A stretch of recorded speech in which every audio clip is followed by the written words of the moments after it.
welcome to Virakti Education.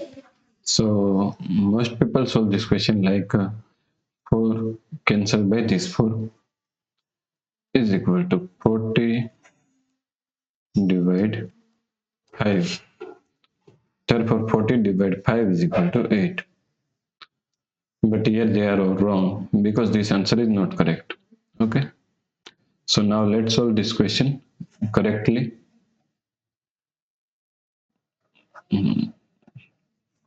Okay. So let's solve this question correctly by using PEMDAS rule. Okay. So first priority is parenthesis, second priority is E means exponent, third priority is multiplication and division. Both have same priority, okay? And the last priority is addition and subtraction, okay?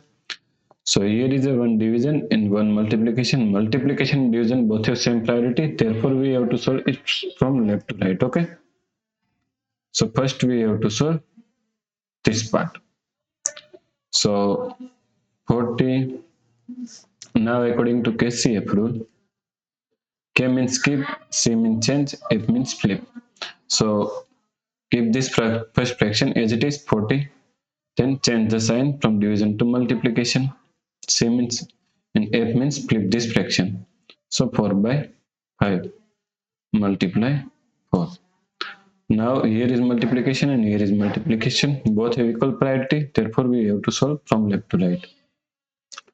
So is equal to cancel this 5. Cancel this 40 by 5 is equal to 8. Therefore 8 multiply 4 multiply 4 is equal to, now 8 multiply 4 is equal to 32 multiply 4. Okay. Now 32 multiply 4 is equal to 4 multiply 2 is equal to 8. 4 multiply 3 is equal to 12. So 128 is the correct answer. Okay. Please like, share and subscribe Virakti Education YouTube channel. Thanks for watching the video.